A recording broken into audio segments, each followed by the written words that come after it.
Buenas noches, querido viajero nocturno.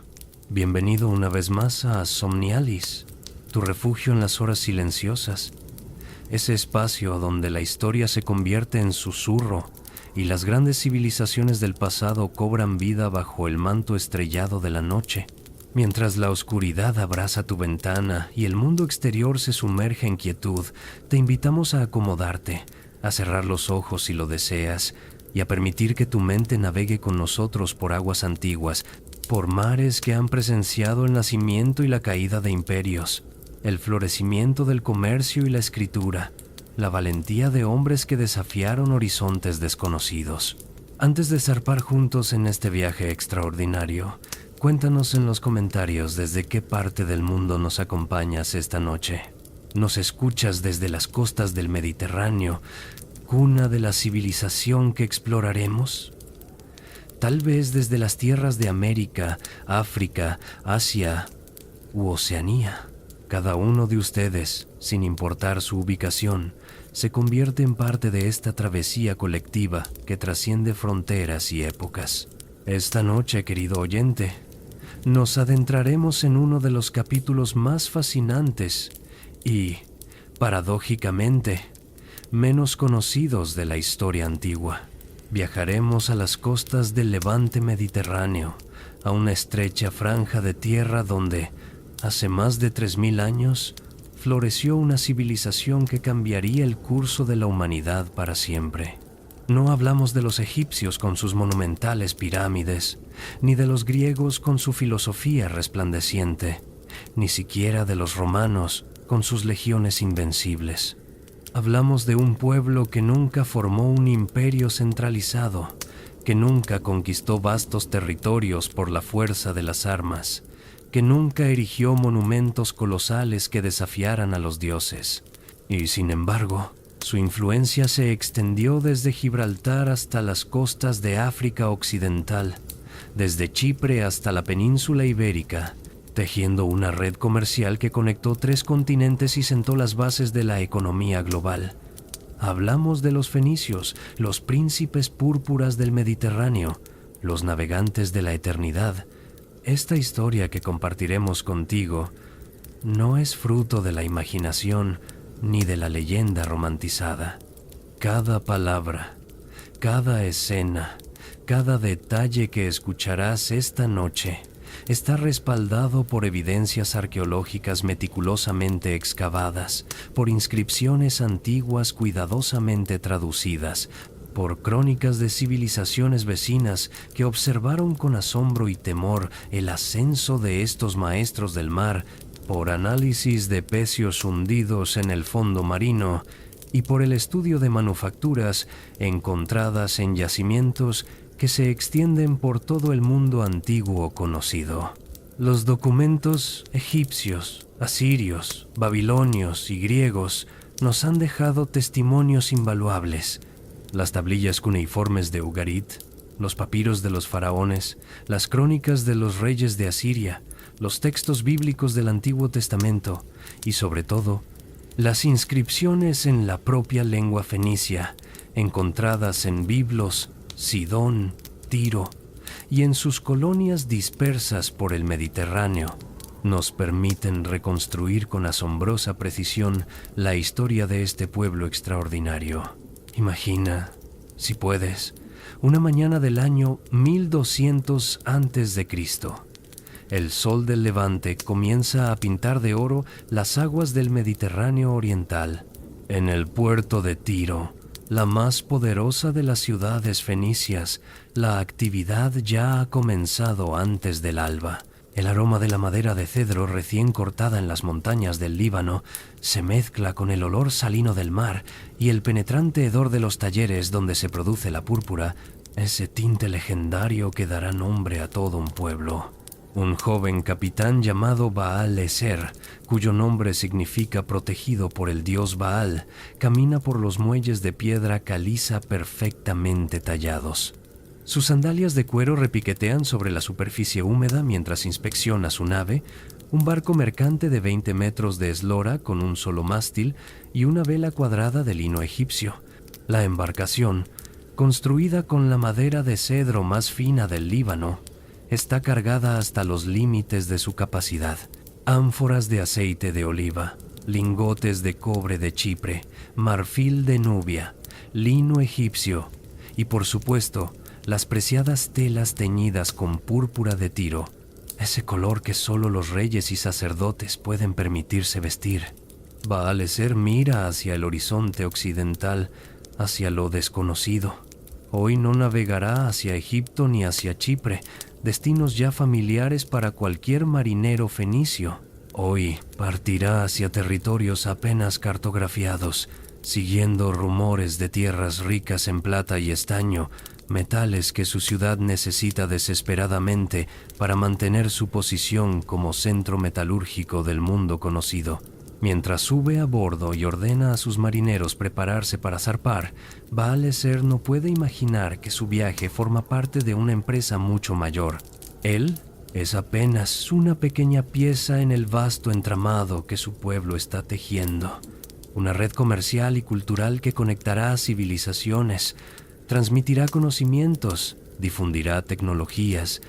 Quizás lo más importante de todo, llevará consigo el regalo más precioso que los fenicios legaron a la humanidad.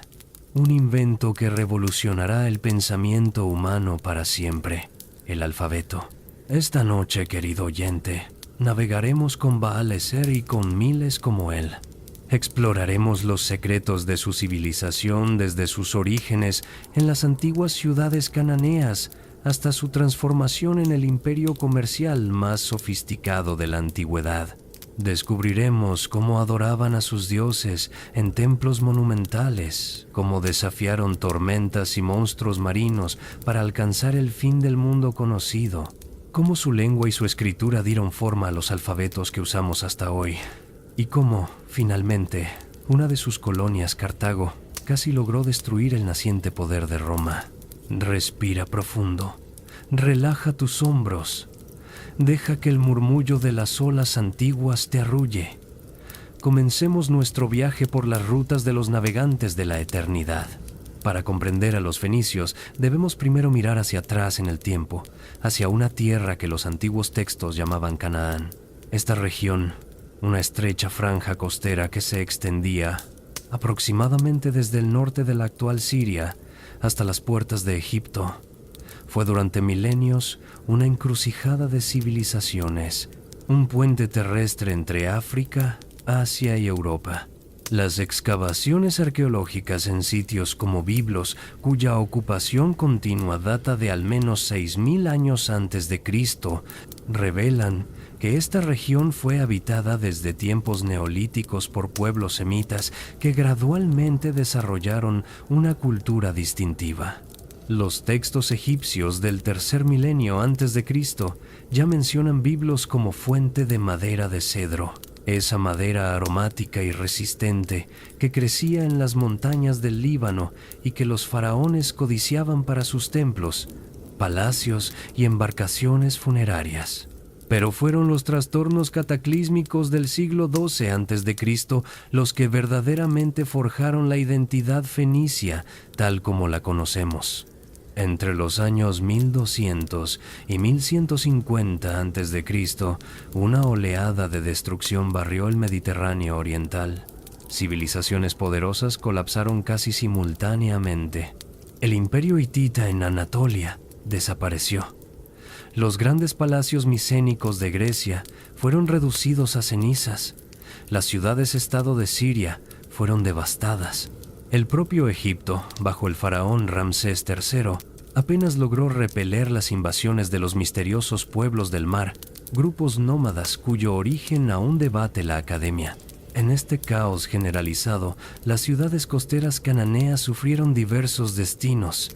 Algunas, como Ugarit, fueron completamente destruidas y nunca se recuperaron.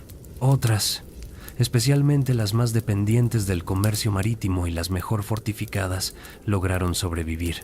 Fueron estas ciudades supervivientes, Biblos, Sidón, Tiro, Arvad y Berito entre las principales, las que emergieron del colapso de la Edad del Bronce como las ciudades fenicias que dominarían el comercio mediterráneo durante los siguientes siglos. El término fenicio, debemos aclararlo, nunca fue usado por este pueblo para referirse a sí mismos. Era un nombre que los griegos les dieron siglos después, derivado de la palabra griega phoenix, que significa púrpura rojiza, en referencia al famoso tinte que producían. Ellos se llamaban a sí mismos cananeos, o más frecuentemente se identificaban por su ciudad de origen. Un hombre de Tiro se llamaba Tirio, uno de Sidón se nombraba Sidonio, uno de Biblos era un giblita. Esta ausencia de una identidad nacional unificada es fundamental para entender a los fenicios. Nunca formaron un estado centralizado. Cada ciudad era una entidad política independiente, generalmente gobernada por un rey que también cumplía funciones sacerdotales, asistido por un consejo de ancianos o nobles comerciantes. Las ciudades a veces competían ferozmente entre sí por rutas comerciales y mercados, pero también cooperaban cuando amenazas externas lo requerían o cuando proyectos de exploración demandaban recursos que una sola ciudad no podía proporcionar. La geografía moldeó profundamente el carácter fenicio. La estrecha franja costera donde se asentaban, raramente de más de 30 kilómetros de ancho, estaba limitada al este por las imponentes montañas del Líbano y el Antilíbano. Esta barrera natural significaba que la expansión territorial por tierra era prácticamente imposible. Además, estas montañas, aunque limitantes, eran también una bendición. Sus laderas estaban cubiertas por densos bosques de cedros del Líbano, árboles que podían alcanzar 35 metros de altura y cuya madera era considerada la mejor del mundo antiguo para construcción naval. Así, aprisionados entre montañas y mar, los fenicios hicieron de la necesidad virtud. Si no podían expandirse por tierra, conquistarían el mar, y lo hicieron con una determinación y una habilidad que asombraría a todas las civilizaciones de su tiempo. Las primeras inscripciones en lengua fenicia que conservamos datan de alrededor del año 1000 a.C., aunque la lengua misma es claramente anterior. El fenicio era parte de la familia de lenguas semíticas noroccidentales, estrechamente relacionado con el hebreo, el arameo y el moabita. Pero su verdadera revolución no fue la lengua en sí, sino el sistema de escritura que desarrollaron. Mientras egipcios, babilonios y hititas empleaban complejos sistemas de cientos o miles de signos, los fenicios simplificaron radicalmente la escritura. Tomando elementos de intentos alfabéticos anteriores desarrollados en la región, refinaron un sistema de apenas 22 signos consonánticos. Cada signo representaba un solo sonido. Esta simplicidad revolucionaria significaba que cualquier persona, no solo escribas entrenados durante años, podía aprender a leer y escribir en cuestión de semanas o meses. Este alfabeto fenicio, grabado en piedra, escrito en papiro, inscrito en cerámica, viajó con los mercaderes fenicios por todo el Mediterráneo. Los griegos lo adoptaron y adaptaron, añadiendo signos para las vocales alrededor del año 800 a.C. De los griegos pasó a los etruscos y de estos a los romanos. El alfabeto latino que estás leyendo o escuchando en este momento es descendiente directo de aquellas 22 letras fenicias trazadas hace 3000 años en Biblos o Tiro. Las ciudades fenicias no eran grandes según los estándares de Babilonia o Egipto. Tiro, en su apogeo, probablemente no superaba los 30.000 habitantes en su isla principal y otros 20.000 en la ciudad continental conocida como Paleotiro. Pero lo que les faltaba en tamaño lo compensaban en riqueza, sofisticación y conectividad global. Los textos bíblicos del Antiguo Testamento, particularmente los libros de Reyes y Ezequiel, nos proporcionan descripciones vividas de la riqueza fenicia. El profeta Ezequiel, escribiendo en el siglo VI a.C., dedica un capítulo entero a enumerar las riquezas de Tiro: plata de Tarsis, hierro estaño y plomo de Tarsis, esclavos y objetos de bronce de las costas del norte, caballos y mulas de la casa de Togarma, marfil y ébano de Rodas, púrpura y bordados de Siria, trigo de Judá, miel y aceite del Líbano, vino de Hebrón, lana blanca de Damasco, especias de Arabia. Esta letanía de mercancías revela la extraordinaria extensión de la red comercial fenicia. No eran simplemente intermediarios pasivos. Los fenicios agregaban valor mediante la manufactura, importaban materias primas y exportaban productos terminados. Compraban marfil africano y lo tallaban en exquisitos objetos decorativos. Adquirían cobre de Chipre y estaño de Iberia o las lejanas islas Casitérides, supuestamente la actual Gran Bretaña, y los fundían para crear bronce de la más alta calidad. Importaban lana y la teñían con su legendaria púrpura, transformándola en tejidos que se vendían a precio de oro. Y es precisamente sobre esta púrpura que debemos detenernos, porque era verdaderamente el símbolo de la civilización fenicia, su marca registrada, por así decirlo. La púrpura de Tiro se extraía de un molusco gasterópodo, el murex, que se encontraba en las aguas costeras del Mediterráneo oriental. Para obtener apenas 1 gramo de tinte puro, se necesitaban aproximadamente 10.000 moluscos. El proceso era laborioso, maloliente y requería gran habilidad. Los moluscos se recolectaban utilizando trampas o cestas sumergidas. Luego se extraía una pequeña glándula que contenía el preciado líquido. Este se colocaba en grandes tinajas de barro y se dejaba fermentar durante días bajo el sol. El olor era tan nauseabundo que las instalaciones de producción de púrpura debían ubicarse en las afueras de las ciudades, generalmente a favor del viento. Los romanos más tarde describirían este olor como uno de los más repugnantes imaginables, una mezcla de pescado podrido y desechos orgánicos en descomposición. Pero el resultado final era extraordinario. El tinte producía tonalidades que iban desde el rosa brillante hasta el púrpura profundo casi negro, dependiendo de la especie de murex utilizada y del proceso exacto de preparación. Lo más notable era su permanencia. Mientras otros tintes de la época se desvanecían rápidamente con la exposición al sol y los lavados, la púrpura de Tiro se volvía más brillante y más hermosa con el tiempo. Era verdaderamente indeleble. Los montículos de conchas de murex descartadas, encontrados por arqueólogos en Sidón y otras ciudades fenicias, son tan vastos que forman colinas artificiales de varios metros de altura, testimonio silencioso, pero elocuente de la escala industrial de esta producción durante siglos. Algunos de estos depósitos contienen millones de conchas y han sido fechados mediante análisis de carbono 14 en varios períodos entre el año 1500 y el 300 a.C. Esta industria de la púrpura no solo generaba riqueza, también confería poder simbólico. El color púrpura se convirtió en símbolo de realeza, poder divino y autoridad en todas las culturas mediterráneas.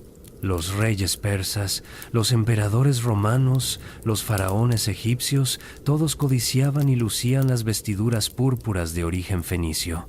Incluso en el idioma inglés moderno, la expresión nacido con púrpura, born to the purple, significa de linaje real, un eco directo de la asociación entre este color y el poder que establecieron los fenicios hace 3 milenios.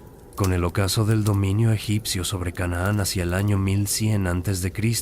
y la desintegración de las otras grandes potencias de la Edad del Bronce, las ciudades fenicias se encontraron en una posición sin precedentes de libertad e independencia. No había ya un imperio que les exigiera tributo ni controlara sus actividades comerciales. El Mediterráneo oriental se convirtió, por varias generaciones, en un mar abierto para quien tuviera la audacia y la habilidad de navegarlo. Y nadie poseía mayor habilidad náutica que los fenicios. La construcción naval era una ciencia que habían perfeccionado durante siglos. Tenían acceso a la mejor madera del mundo, el cedro del Líbano, liviana, aromática, resistente a la putrefacción y lo suficientemente flexible para soportar el estrés de las olas sin quebrarse. Conocían secretos de carpintería naval transmitidos de generación en generación, técnicas de ensamblaje que hacían sus naves más fuertes y más rápidas que las de cualquier otro pueblo. Los fenicios desarrollaron diversos tipos de embarcaciones para diferentes propósitos. Los barcos mercantes eran anchos y panzudos, diseñados para maximizar la capacidad de carga. Tenían un solo mástil con una vela cuadrada de lino y podían medir entre 15 y 30 metros de eslora. Su casco redondeado, aunque los hacía más lentos, les permitía transportar cargas extraordinarias. Los textos asirios mencionan barcos fenicios capaces de llevar hasta 200 toneladas de carga, una capacidad asombrosa para la época. Para la guerra y la protección de las flotas comerciales, los fenicios desarrollaron un tipo de nave completamente diferente, el birreme o trireme. Estas galeras de guerra eran largas, estrechas y rápidas, propulsadas principalmente por remeros dispuestos en 2 o 3 niveles. Podían alcanzar velocidades de hasta 8 o 9 nudos en momentos de máximo esfuerzo. Su proa estaba equipada con un espolón de bronce, diseñado para embestir y hundir naves enemigas. Aunque los griegos más tarde perfeccionarían este diseño y se apropiarían del crédito histórico, las evidencias arqueológicas e iconográficas demuestran que fueron los fenicios quienes primero desarrollaron estas naves de guerra especializadas. Pero poseer naves superiores era solo parte de la ecuación. La verdadera ventaja fenicia residía en sus conocimientos de navegación. Mientras la mayoría de los pueblos mediterráneos practicaban navegación costera, siguiendo siempre la línea de la costa y nunca perdiéndola de vista, los marineros fenicios se atrevían a adentrarse en mar abierto, navegando por rutas directas que acortaban dramáticamente los tiempos de travesía, pero requerían habilidades astronómicas sofisticadas. Los fenicios fueron de los primeros en utilizar sistemáticamente las estrellas para navegar de noche. Desarrollaron cartas estelares y métodos para determinar la latitud observando la altura de ciertas estrellas sobre el horizonte. Los griegos más tarde llamarían Fenike, la Fenicia, a la estrella que nosotros conocemos como Polaris, la estrella polar, porque los marineros fenicios la habían hecho famosa como guía de navegación nocturna. Durante el día, los capitanes fenicios se orientaban por el sol, pero también observaban atentamente las corrientes marinas, los patrones de las aves migratorias, el color y la temperatura del agua, incluso el sabor del agua de mar, que cambia sutilmente según la proximidad de desembocaduras de ríos o de bancos de algas. Este conocimiento empírico, acumulado durante generaciones y celosamente guardado, les permitía navegar con seguridad por rutas que otros consideraban suicidas. Las primeras expansiones fenicias se dirigieron naturalmente hacia el este, hacia Chipre, la gran isla situada apenas a 160 kilómetros de las costas de Fenicia. Chipre era extraordinariamente rica en cobre, y el nombre de la isla probablemente deriva de esta asociación con el metal. Las excavaciones en Kishon, la actual Lárnaca, han revelado una presencia fenicia que se remonta al menos al año 1000 a.C. No fue una conquista violenta. Los fenicios establecieron colonias comerciales, centros de intercambio, donde sus artesanos trabajaban el cobre chipriota y lo combinaban con estaño importado de Occidente para producir bronce de alta calidad. Pero Chipre era solo el comienzo. El verdadero premio yacía más al oeste, en el Mediterráneo central y occidental, tierras aún menos conocidas donde se rumoreaba existían fabulosas riquezas minerales. Y aquí entra en escena Tiro, que a partir del año 1000 a.C. emergería como la más poderosa e influyente de todas las ciudades fenicias. Tiro ocupaba una posición geográfica única. La ciudad se había establecido originalmente en 2 lugares, uno en la costa continental, Paleotiro, la Tiro Antigua, y otro en una isla rocosa situada apenas a 700 metros de la costa. Con el tiempo, la ciudad insular se convirtió en el corazón comercial y político, mientras que la continental servía como fuente de agua dulce y productos agrícolas. La isla de Tiro medía apenas 1 kilómetro de largo por 400 metros de ancho, pero cada centímetro estaba intensamente utilizado. Las casas, según relatos posteriores de Estrabón, el geógrafo griego, se elevaban hasta 5 o 6 pisos de altura, una rareza en el mundo antiguo y evidencia de la presión demográfica. La isla estaba rodeada por murallas masivas y poseía 2 puertos, uno al norte, llamado el Puerto Sidonio, y otro al sur, llamado el Puerto Egipcio, ambos protegidos por rompeolas artificiales y cadenas de hierro que podían extenderse para bloquear la entrada. Esta configuración hacía a Tiro prácticamente inexpugnable. Incluso el poderoso imperio asirio, que conquistaría y dominaría prácticamente todo el cercano oriente, nunca logró tomar Tiro por la fuerza. El rey asirio Sennacherib sitió Tiro durante 5 años, del 618 al 613 a.C., sin éxito. Más tarde, Nabucodonosor II de Babilonia mantendría un sitio que duraría 13 años, del 585 al 572 a.C., el asedio más largo de la historia antigua, y aún así Tiro resistió, aunque finalmente llegó a un acuerdo negociado. Solo Alejandro Magno, el conquistador macedonio, lograría tomar Tiro, pero solo después de una hazaña de ingeniería asombrosa. En el año 332 a.C., Alejandro ordenó la construcción de un terraplén que conectara la isla con el continente, utilizando piedras de la antigua ciudad continental y madera de los bosques del Líbano. Este terraplén, de unos 60 metros de ancho, permitió a sus tropas alcanzar las murallas y tomar la ciudad después de 7 meses de sitio. La ironía es que este terraplén, sobre el cual se acumularon sedimentos durante siglos, es la razón por la que Tiro hoy es una península y no una isla. Bajo sus reyes más famosos, particularmente Hiram, primero, que reinó aproximadamente del 969 al 936 a.C., Tiro alcanzó un esplendor que asombró al mundo antiguo. Los textos bíblicos nos hablan de la estrecha alianza entre Hiram de Tiro y los reyes israelitas David y Salomón. Hiram envió carpinteros, albañiles y cedros del Líbano para construir el palacio de David en Jerusalén.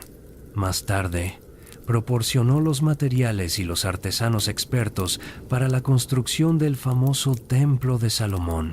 Esta cooperación entre Tiro e Israel no era solo generosidad, era un cálculo comercial brillante. Israel controlaba las rutas comerciales terrestres hacia el Mar Rojo y Arabia. A cambio de su ayuda en construcción, Hiram obtenía acceso a estas rutas y a los mercados de incienso, mirra y especias de Arabia.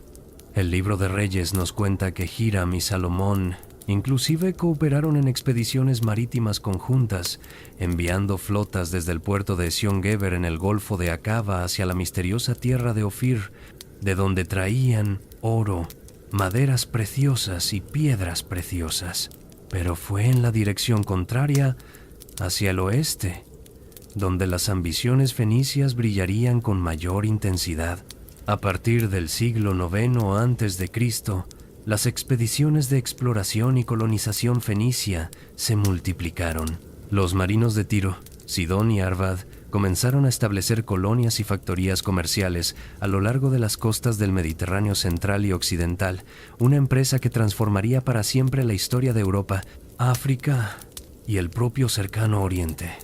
Imaginemos una escena en el puerto de Tiro alrededor del año 900 a.C. Una flota de 10 naves mercantes se prepara para partir. No es una expedición comercial ordinaria, Estas naves llevan no solo mercancías, sino colonos, familias enteras dispuestas a abandonar su ciudad natal para establecerse en tierras lejanas y desconocidas. Llevan semillas para plantar, herramientas para construir, ganado para criar, y las estatuas de los dioses para erigir templos en las nuevas tierras. ¿Qué motivaba a estos hombres y mujeres a emprender un viaje tan arriesgado? Las razones eran múltiples y complejas. La presión demográfica era sin duda un factor. Las ciudades fenicias, confinadas en su estrecha franja costera, tenían limitaciones obvias de espacio, pero más importante era la lógica comercial. Para asegurar el acceso constante a materias primas vitales, especialmente metales, los fenicios necesitaban establecer presencias permanentes cerca de las fuentes de estos recursos. Las primeras colonias fenicias en el Mediterráneo central se establecieron en lugares estratégicamente elegidos. No buscaban conquistar territorios extensos ni someter poblaciones nativas. Su modelo colonial era fundamentalmente diferente del que luego adoptarían griegos y romanos. Las colonias fenicias eran típicamente ciudades pequeñas ubicadas en promontorios costeros, islas cercanas a la costa o estuarios de ríos, lugares fácilmente defendibles con acceso directo al mar, pero también a las poblaciones del interior con las cuales comerciar. Málaga, en el sur de la península ibérica, fue fundada por los fenicios probablemente en el siglo VIII a.C. Su nombre mismo, Malaca en fenicio, significa factoría o centro de salazón de pescado, revelando su propósito original. Cádiz, la antigua Gadir en fenicio, que significa fortaleza o recinto amurallado, fue establecida según la tradición alrededor del año 1100 a.C., aunque las evidencias arqueológicas confirman presencia fenicia continua desde al menos el 800 a.C. Cádiz sería la colonia fenicia más occidental y una de las más prósperas, situada estratégicamente cerca de las minas de plata de Tartesos y en la ruta hacia las fuentes de estaño del noroeste ibérico y posiblemente de Britania. En Sicilia, los fenicios establecieron colonias en Motia, Palermo y Solunto, aprovechando la posición estratégica de la isla en el centro del Mediterráneo.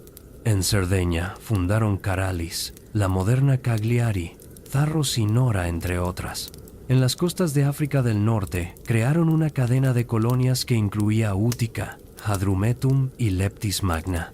Pero de todas estas colonias, una sobresalía por encima de las demás, destinada a convertirse no solo en la más grande y poderosa ciudad fenicia de Occidente, sino en rival del propio Roma y casi conquistadora del mundo mediterráneo.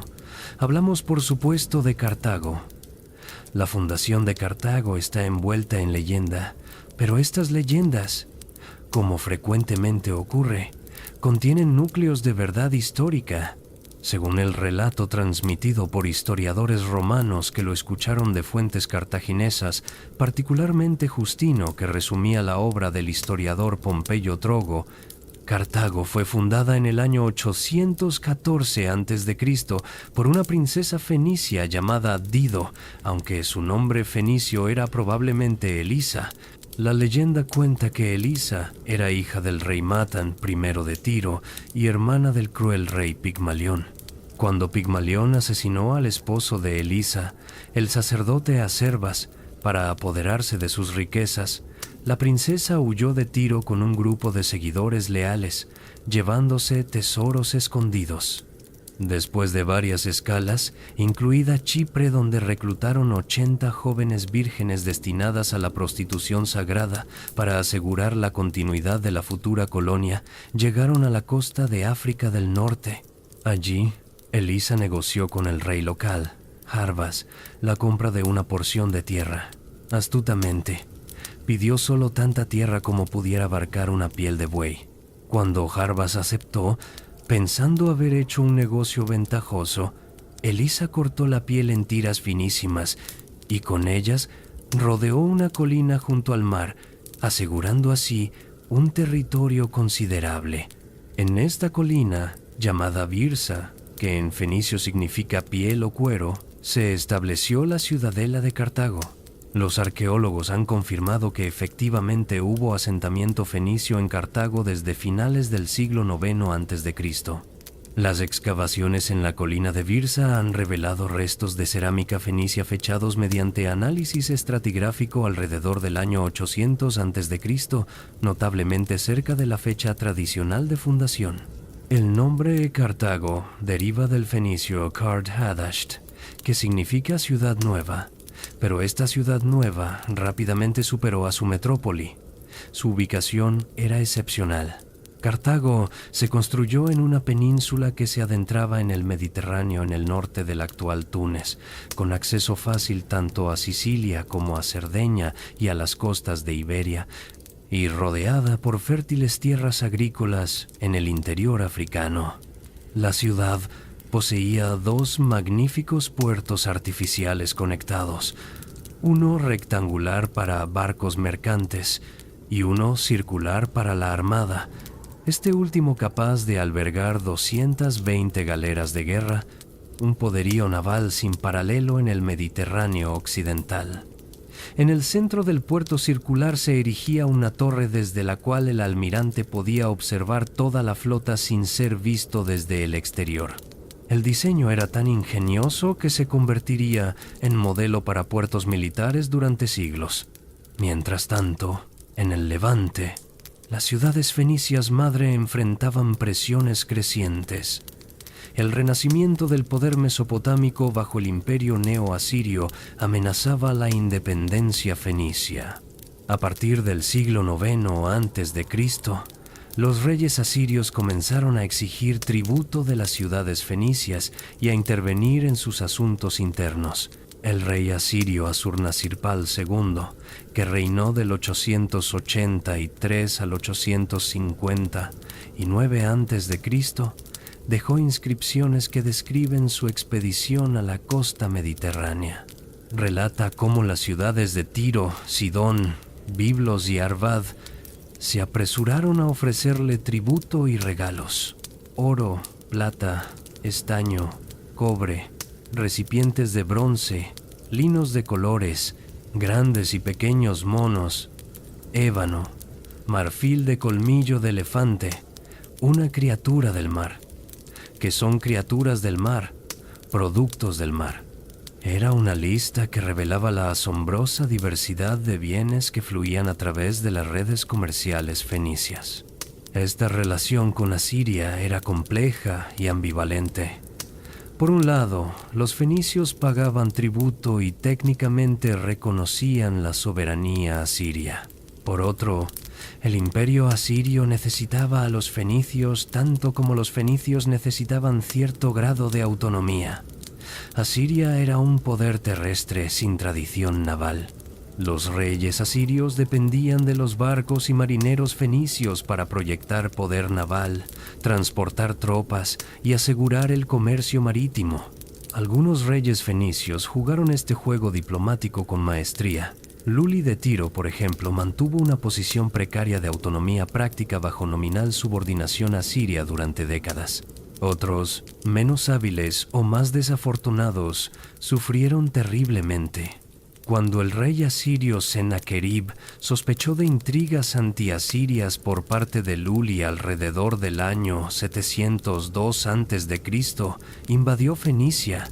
Luli huyó a Chipre, donde murió en el exilio.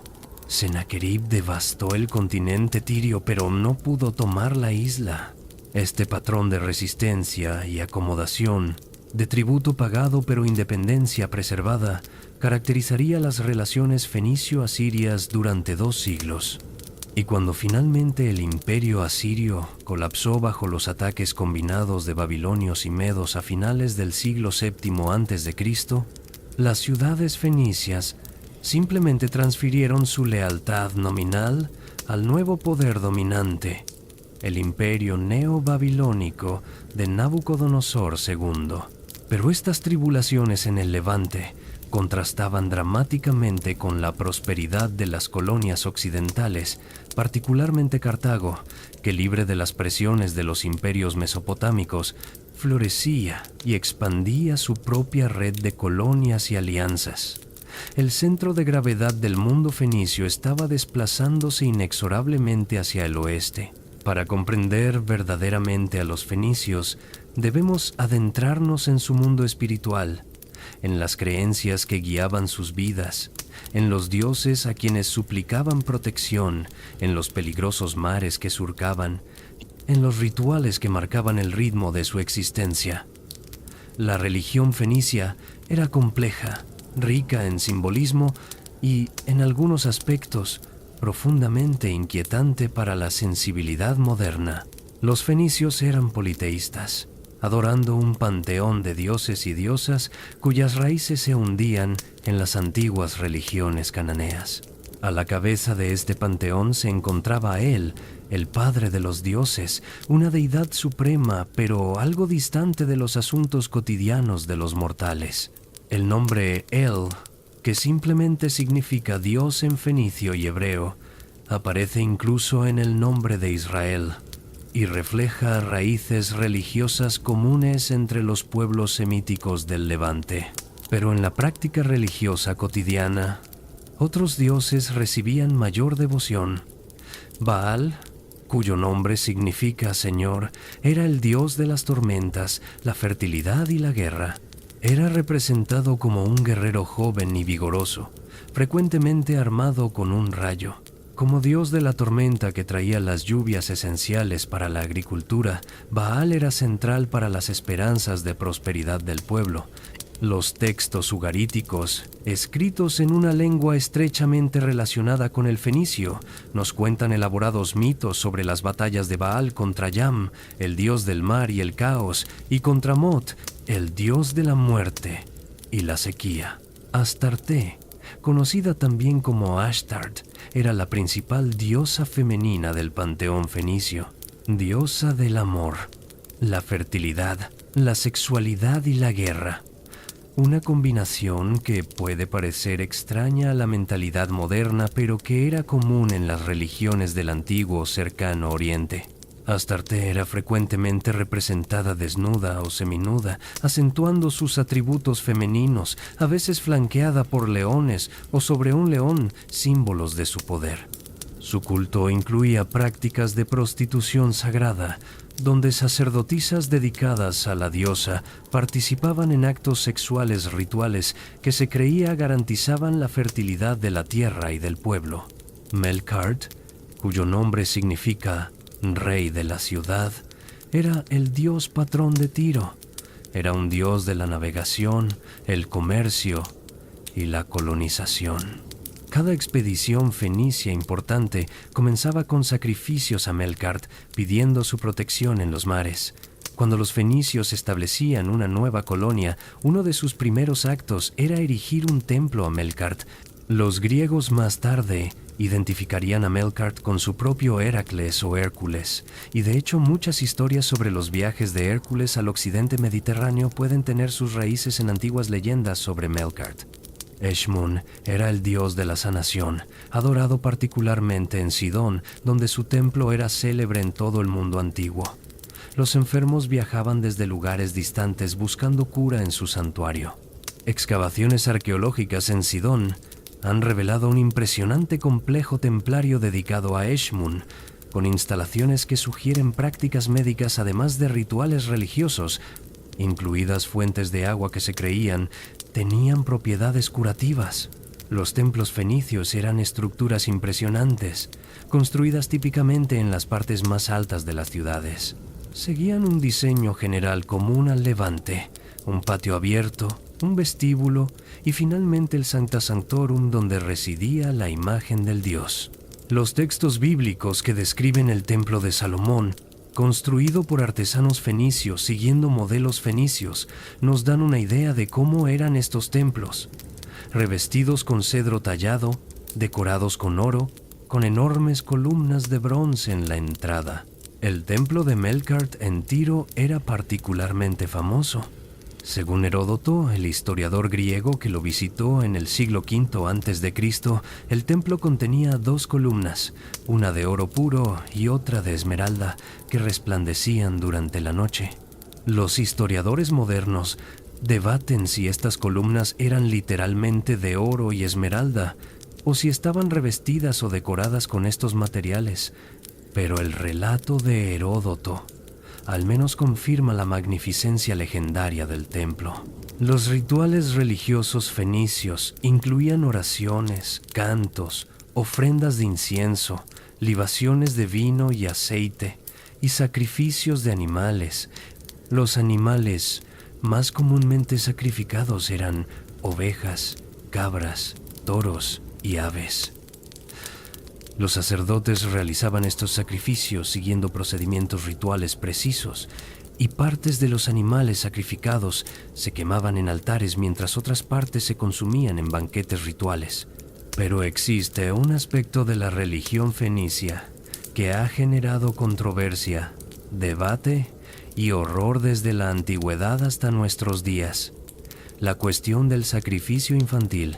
Múltiples fuentes antiguas, incluidos autores griegos, romanos y el Antiguo Testamento, acusan a los fenicios y especialmente a los cartagineses de sacrificar niños a sus dioses, particularmente a Baal, Hamón y Tanit, en el caso de Cartago.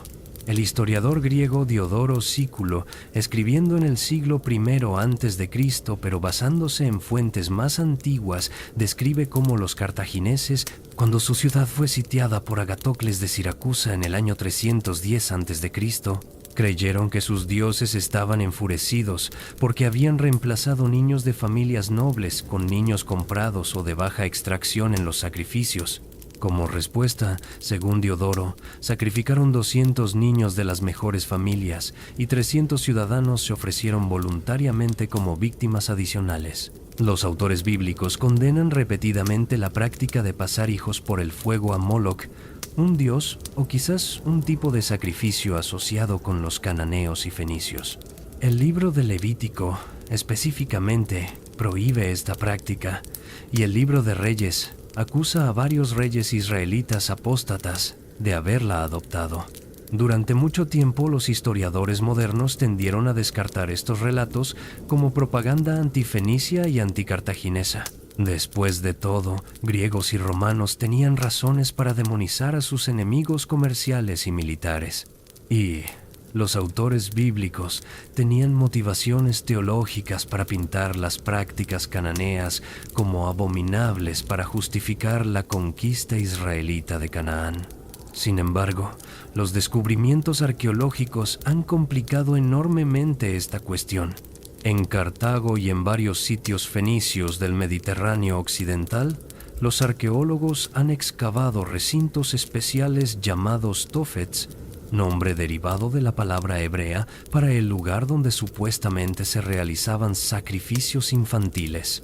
Estos tofets contienen miles de urnas enterradas, cada una conteniendo huesos calcinados de niños muy pequeños o incluso fetos, junto con inscripciones dedicatorias a Baal, Hamón y Tanit. El Tofet de Cartago, excavado exhaustivamente durante el siglo XX, contenía las urnas de aproximadamente 20.000 niños. Los análisis de los huesos confirmaron que habían sido expuestos a temperaturas extremadamente altas, consistentes con cremación. Las inscripciones en las estelas que marcaban las tumbas hablaban de cumplir votos a los dioses. Algunos arqueólogos argumentan que esto es evidencia definitiva de sacrificio infantil sistemático. Otros proponen explicaciones alternativas, que los tofets eran cementerios especiales para niños que habían muerto de causas naturales, que la cremación era simplemente la práctica funeraria para infantes, que las dedicatorias a los dioses reflejaban la búsqueda de consuelo religioso ante la muerte infantil que era común en el mundo antiguo. El debate continúa, apasionado y sin resolución clara. Análisis más recientes de los huesos utilizando técnicas forenses modernas sugieren una mezcla. Algunos niños probablemente murieron de causas naturales, pero otros pueden haber sido víctimas de sacrificio. Los estudios de ADN antiguo y de isótopos estables en los huesos continúan arrojando nueva luz sobre esta cuestión inquietante. Lo que podemos afirmar con certeza es que los fenicios y cartagineses creían firmemente en la eficacia de sus rituales religiosos, incluidos los sacrificios, para asegurar el favor divino. En tiempos de crisis extrema, crisis que amenazaban la supervivencia misma de sus ciudades, es posible que hayan recurrido a los sacrificios más extremos, ofreciendo aquello más precioso, sus propios hijos, en un desesperado intento de apaciguar a los dioses.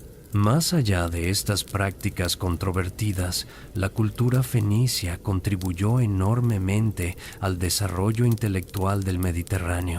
Como hemos mencionado, su alfabeto fue quizás su regalo más trascendental, pero no fue el único. Los fenicios desarrollaron avanzadas técnicas de metalurgia, produciendo bronce, hierro y objetos de vidrio de calidad excepcional. El vidrio soplado, que revolucionaría la producción de objetos de vidrio haciéndolos asequibles en lugar de artículos de lujo extremo, fue probablemente inventado en Fenicia alrededor del siglo I a.C. Los artesanos fenicios eran celebrados en todo el mundo antiguo. El marfil tallado fenicio, delicadamente decorado con escenas de vida palaciega, animales exóticos y motivos vegetales, ha sido encontrado en palacios desde Nimrud en Asiria hasta España. Estos tallados muestran influencias artísticas de Egipto, Mesopotamia y del Egeo, evidencia de la posición fenicia como intermediarios culturales entre civilizaciones. Los conocimientos astronómicos fenicios eran formidables. Sus capitanes crearon cartas estelares y desarrollaron métodos de navegación que permanecerían sin rival hasta el desarrollo de la navegación europea en el Renacimiento. Hay evidencia, aunque debatida, de que los fenicios desarrollaron una forma rudimentaria de brújula utilizando magnetita natural. En cuanto a la literatura fenicia, lamentablemente se ha perdido casi completamente. Sabemos por referencias de autores griegos y romanos que existía una rica tradición literaria fenicia. Filón de Biblos, que escribió en griego en el siglo I después de Cristo, afirmaba haber traducido una historia fenicia antigua escrita por un tal Sanguiniatón de Berito. Aunque la obra de Filón sobrevive solo en fragmentos preservados por otros autores y aunque su autenticidad ha sido debatida, parece preservar algunas tradiciones mitológicas genuinamente fenicias. El siglo VI a.C. marcó un punto de inflexión dramático en la historia fenicia.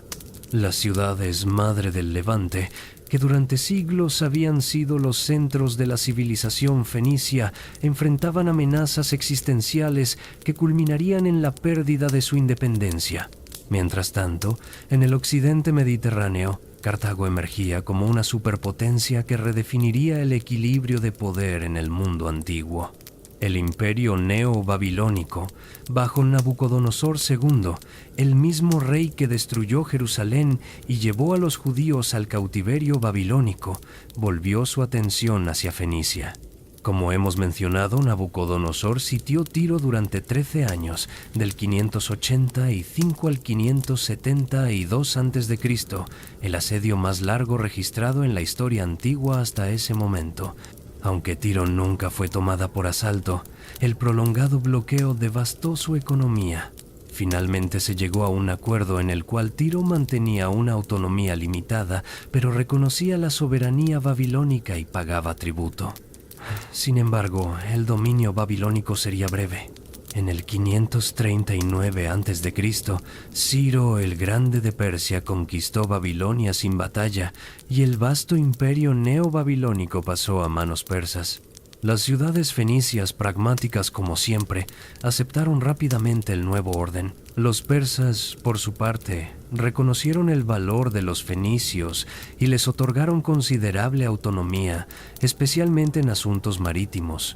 Bajo el imperio persa aqueménida, las ciudades fenicias se integraron en el quinto sátrapa o provincia del imperio, pero mantuvieron sus reyes locales y sus instituciones. A cambio, proporcionaban a los persas lo que ningún otro pueblo del imperio podía ofrecer con igual competencia: una armada. Los reyes persas, desde Ciro hasta Jerjes y Darío, dependían de los barcos y marineros fenicios para proyectar poder naval.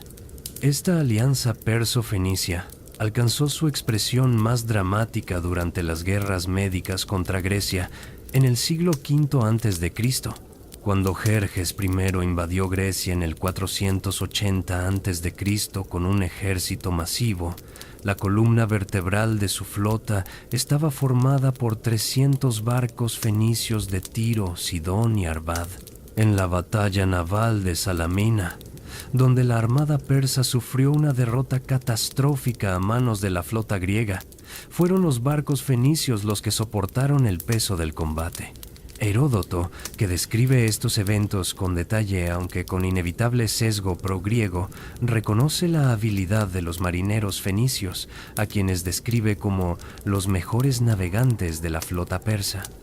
Relata cómo Jerjes, después de la derrota en Salamina, ejecutó a algunos comandantes fenicios acusándolos injustamente de cobardía, cuando en realidad sus naves habían luchado con ferocidad, pero estaban superadas tácticamente. El siglo IV a.C. trajo nuevos trastornos. Las ciudades fenicias, cansadas del dominio persa y de las crecientes demandas de tributo, se rebelaron ocasionalmente. La más significativa fue la rebelión de Sidón en el 345 a.C. Cuando parecía que las fuerzas persas iban a tomar la ciudad, los sidonios prefirieron el suicidio colectivo antes que la rendición. Según las crónicas, 40.000 personas perecieron en el incendio que consumió la ciudad. Pero el verdadero golpe final para la independencia fenicia vino del oeste, de una fuente inesperada: Alejandro Magno de Macedonia. En el 333 a.C., durante su campaña para destruir el imperio persa, Alejandro marchó a lo largo de la costa fenicia. Biblos, Sidón y Arvad se rindieron sin resistencia, calculando correctamente que Alejandro sería más benevolente que vengativo con ciudades que cooperaran. Tiro, confiando en su tradicional inexpugnabilidad insular, adoptó una posición ambigua. Ofrecieron reconocer la soberanía de Alejandro y proveer suministros, pero rechazaron permitirle entrar en la ciudad o sacrificar en el templo de Melkart en la isla. Para Alejandro esto era inaceptable. No podía dejar una ciudad potencialmente hostil y con poderosa armada en su retaguardia mientras avanzaba hacia Egipto y Mesopotamia. Lo que siguió fue uno de los sitios más legendarios de la historia militar. Alejandro ordenó la construcción de un terraplén o molo desde el continente hasta la isla, una distancia de 700 metros. Miles de soldados y trabajadores arrastraron piedras, madera y hasta escombros de la antigua ciudad continental de Paleo Tiro para construir este camino sobre el mar. Los tirios resistieron ferozmente. Enviaban barcos de guerra para acosar a los constructores. Lanzaban proyectiles incendiarios. Enviaron un brulote, un barco cargado con materiales inflamables, que destruyó las torres de asedio que los macedonios habían construido en el extremo del terraplén. Pero Alejandro era implacable. Ensanchó el terraplén y construyó nuevas torres, esta vez protegidas con pieles húmedas que resistían el fuego. Finalmente, después de 7 meses de sitio, en julio del 332 a.C., las tropas macedonias abrieron brechas en las murallas de Tiro, atacando simultáneamente desde el terraplén y desde naves de asedio en los flancos. La ciudad cayó. La venganza de Alejandro fue terrible. Según las fuentes antiguas, 8.000 tirios fueron asesinados en la batalla. 2.000 más fueron crucificados después de la caída de la ciudad y 30.000, principalmente mujeres y niños, fueron vendidos como esclavos. Tiro nunca se recuperaría completamente. aunque continuaría existiendo y hasta prosperaría bajo periodos posteriores, jamás volvería a ser la potencia dominante que había sido. El centro del poder fenicio se había desplazado definitivamente hacia Occidente, hacia Cartago. Cartago, libre de las presiones que agobiaban a las ciudades del Levante, había construido su propio imperio durante los siglos previos. No era un imperio territorial en el sentido tradicional, sino una red de alianzas, colonias y protectorados que controlaban el comercio en el Mediterráneo occidental. Las colonias fenicias de Iberia, Cerdeña, Sicilia occidental, las Baleares y las costas de África del Norte reconocían la hegemonía de Cartago y contribuían a su defensa. La riqueza de Cartago era asombrosa. Controlaba las ricas minas de plata de Iberia, particularmente en la región que los romanos llamarían Cartago Nova, la actual Cartagena. El comercio con el África subsahariana le proporcionaba oro, marfil y esclavos. El fértil hinterland agrícola de Túnez, trabajado por poblaciones líbicas y bereberes bajo control cartaginés, producía abundantes cereales, aceite de oliva y vino. Pero el crecimiento del poder cartaginés inevitablemente lo puso en curso de colisión con otra potencia mediterránea emergente. Los griegos, especialmente las ciudades griegas de Sicilia y del sur de Italia. Durante los siglos VI y V a.C., griegos y cartagineses lucharon por el control de Sicilia en una serie de guerras largas e indecisas. La batalla de Himera en el 480 a.C., el mismo año que Salamina, fue una derrota catastrófica para Cartago. Un enorme ejército cartaginés comandado por Amílcar fue derrotado por fuerzas de Siracusa y Agrigento. Según la tradición, Amílcar se arrojó a una pira funeraria al ver la magnitud de la derrota. Cartago tuvo que pagar una enorme indemnización de 2.000 talentos y renunciar a sus ambiciones en Sicilia Oriental por décadas. Pero Cartago se recuperó, como siempre hacía. En el 409 a.C., un nuevo líder, Aníbal Giscón, nieto del Amílcar que murió en Himera, lanzó una campaña de venganza contra las ciudades griegas de Sicilia. Himera fue completamente destruida. Selinunte cayó después de un sitio brutal. Agrigento fue capturada. Siracusa misma fue sitiada, aunque logró resistir. Estas guerras sicilianas continuarían intermitentemente durante más de 2 siglos, pero cada vez era más claro que ningún bando podía lograr victoria definitiva. Griegos y cartagineses aprendieron a coexistir en una Sicilia dividida, firmando tratados que demarcaban esferas de influencia. Sin embargo, en el horizonte aparecía una nueva amenaza, una que probaría ser mortal para Cartago. En la península italiana, una ciudad que había sido insignificante durante siglos, comenzaba una expansión imparable. Roma, fundada según su propia tradición en el 753 a.C., había unificado Italia mediante conquista y alianza durante el siglo IV y III a.C. En el 264 a.C., cuando una disputa en Mesina, en el estrecho entre Italia y Sicilia, arrastró tanto a Roma como a Cartago, comenzaría la Primera Guerra Púnica, el primero de 3 conflictos titánicos que decidirían el destino del Mediterráneo occidental.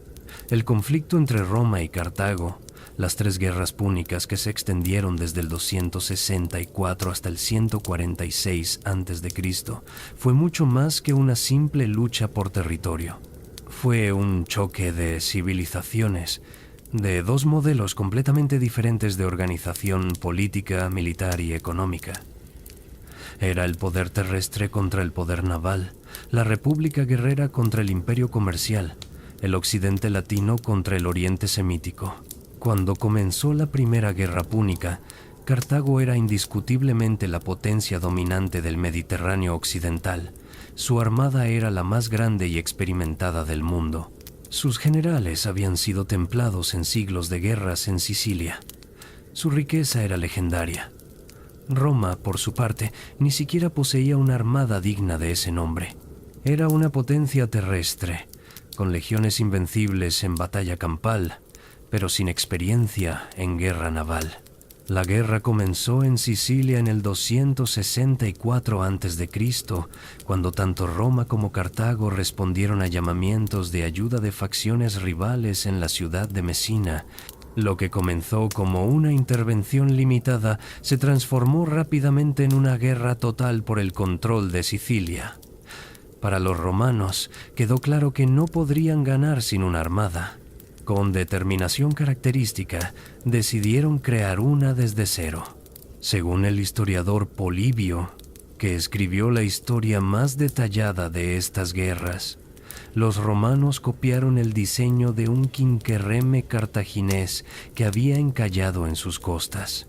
En apenas 60 días, construyeron 120 quinquerremes e instruyeron a sus remeros practicando en tierra firme, utilizando bancos dispuestos en la arena de la playa, una imagen tanto cómica como admirable de la determinación romana. Pero los romanos, conscientes de su inferioridad en habilidad náutica, agregaron una innovación decisiva: el corbus, el cuervo. Era un puente de abordaje con un gancho de hierro que se dejaba caer sobre la cubierta de un barco enemigo, convirtiéndolo esencialmente en una extensión del barco romano. Esto transformaba la batalla naval en combate de infantería, donde los legionarios romanos eran supremos. En la batalla de Milas, en el 260 a.C., la nueva armada romana, utilizando el corbus, derrotó sorpresivamente a la experimentada flota cartaginesa. Capturaron 50 naves y hundieron muchas más. Cartago, atónita, se dio cuenta de que enfrentaba a un enemigo completamente nuevo, uno que aprendía de sus errores con aterradora rapidez y tenía recursos aparentemente ilimitados.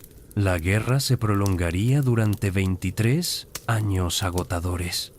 Batallas navales masivas se sucedieron, algunas con flotas de más de 300 naves por bando.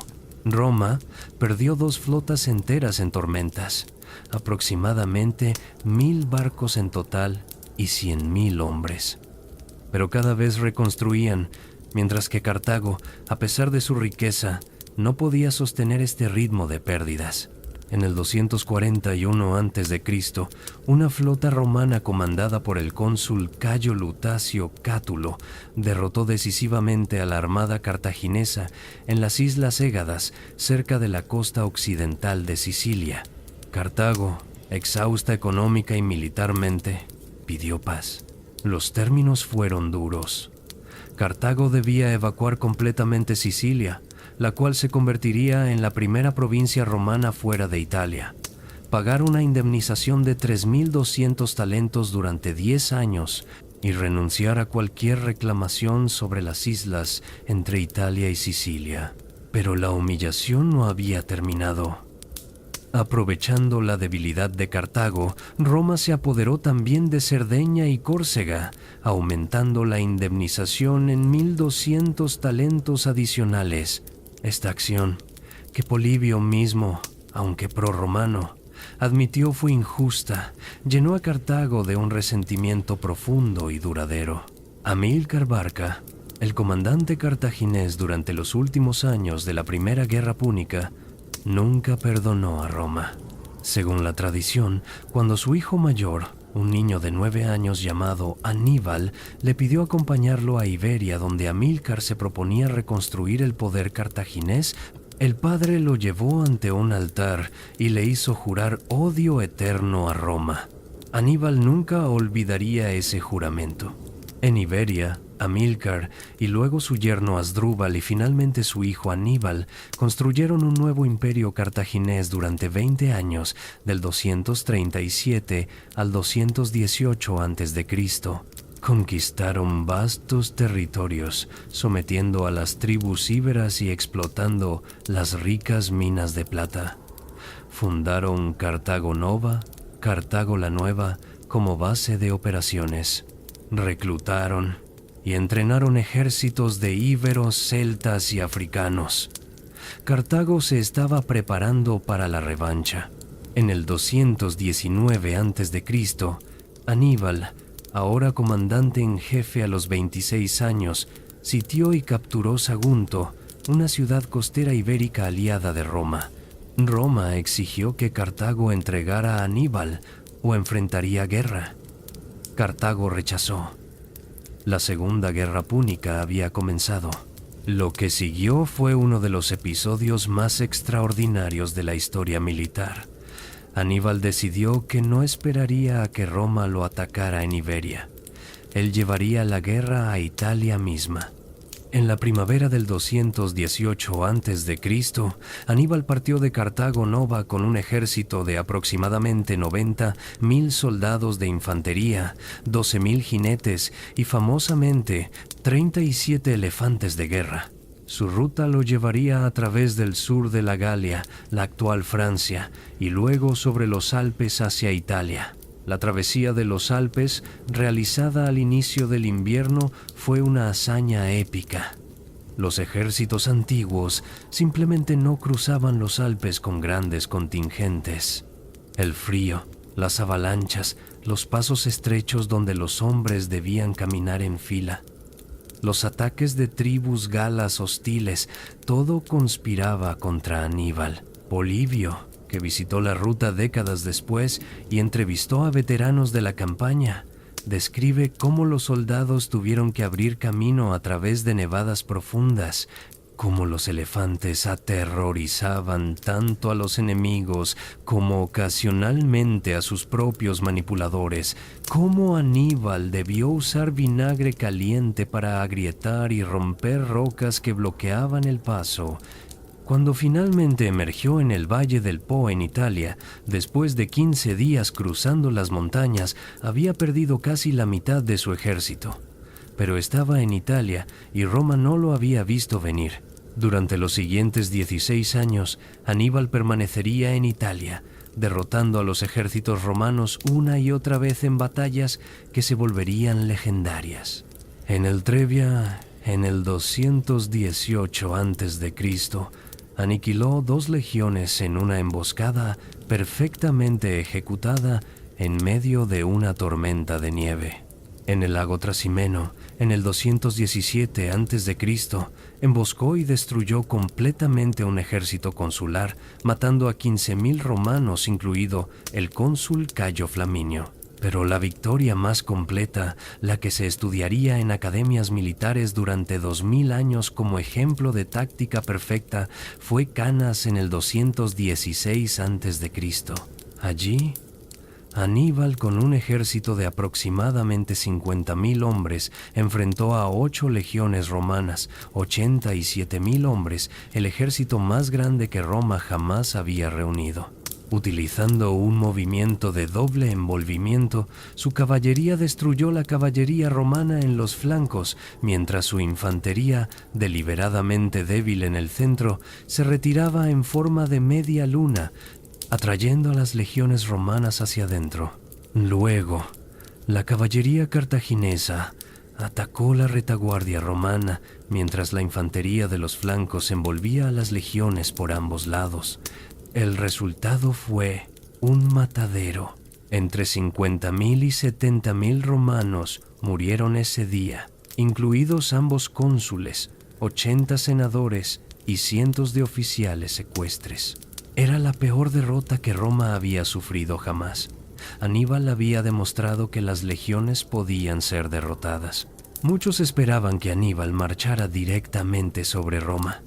Algunos aliados italianos de Roma, creyendo que la república estaba acabada, se pasaron al bando cartaginés. Pero Aníbal no atacó Roma. Su ejército, aunque victorioso, había sufrido pérdidas importantes.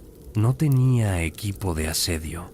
Y, lo más crucial, esperaba que sus victorias inspiraran un levantamiento general de los aliados italianos contra Roma, lo cual nunca se materializó completamente. Roma, mostrando la resiliencia que la haría grande, se negó a rendirse. Adoptaron la estrategia fabiana, llamada así por el dictador Quinto Fabio Máximo, evitando batallas campales directas con Aníbal mientras recuperaban territorio y cortaban sus líneas de suministro. Aníbal controlaba el sur de Italia, pero no podía tomar las ciudades fortificadas clave ni recibir refuerzos adecuados desde Cartago, que no enviaba apoyo suficiente. La guerra se expandió. Roma llevó la lucha a Iberia, donde un joven general llamado Publio Cornelio Escipión conquistó los territorios cartagineses, incluida Cartago Nova en el 209 a.C. Cuando el hermano de Aníbal, Asdrúbal, intentó traer refuerzos desde Iberia a Italia, cruzando los Alpes en el 207 a.C., fue interceptado y aniquilado en el río Metauro. Cuenta la leyenda que Aníbal supo de la muerte de su hermano cuando los romanos arrojaron su cabeza cortada al campamento cartaginés. Finalmente, en el 204 a.C., Escipión, llamado luego Africano, llevó la guerra a África, desembarcando cerca de Cartago. Aníbal fue llamado de regreso desde Italia después de 15 años. En el 202 a.C., en Sama, cerca de Cartago, Aníbal y Escipión finalmente se enfrentaron. Escipión había aprendido bien las lecciones de Canas. Su caballería númida, antiguos aliados de Aníbal, pero ahora pasados al bando romano, derrotó a la caballería cartaginesa y luego envolvió a la infantería de Aníbal. Esta vez era Cartago quien sufría el desastre. Cartago pidió paz. Los términos fueron devastadores. Entregar toda su armada excepto 10 naves, pagar 10.000 talentos durante 50 años, renunciar a todos sus territorios fuera de África y, crucialmente, no hacer guerra sin permiso romano. Cartago sobrevivía, pero como sombra de su antiguo poder. Aníbal sobrevivió a la guerra. Intentó reformar Cartago como magistrado civil, enfrentando la corrupción de la oligarquía púnica. Pero los romanos, temiendo su influencia, exigieron su entrega. Aníbal huyó, pasando años como refugiado en las cortes de reyes orientales, ofreciendo su genio militar contra Roma cuando pudiera. Finalmente, en el 183 a.C., rodeado por soldados romanos en Bitinia, la actual Turquía, tomó veneno antes que ser capturado. Murió a los 64 años, el mayor enemigo que Roma jamás enfrentó. Cartago intentó reconstruirse durante las décadas siguientes, concentrándose en el comercio y la agricultura. Pero Roma, especialmente el senador Catón el Viejo, nunca dejó de ver a Cartago como amenaza. Catón terminaba cada discurso en el Senado, sin importar el tema, con la frase: «Cartago debe ser destruida». En el 149 a.C., Roma encontró un pretexto cuando Cartago se defendió sin permiso romano contra ataques de Numidia. La Tercera Guerra Púnica fue breve y brutal. En el 146 a.C., después de un sitio de 3 años, las tropas romanas comandadas por Escipión Emiliano entraron en Cartago. Los 50.000 supervivientes de una población que había alcanzado 500.000 fueron vendidos como esclavos. La ciudad fue sistemáticamente destruida, edificio por edificio. La leyenda dice que Escipión ordenó arar el sitio y sembrar sal para que nada creciera allí, aunque esto probablemente es apócrifo. Cartago, la gran metrópoli fenicia de Occidente, había dejado de existir.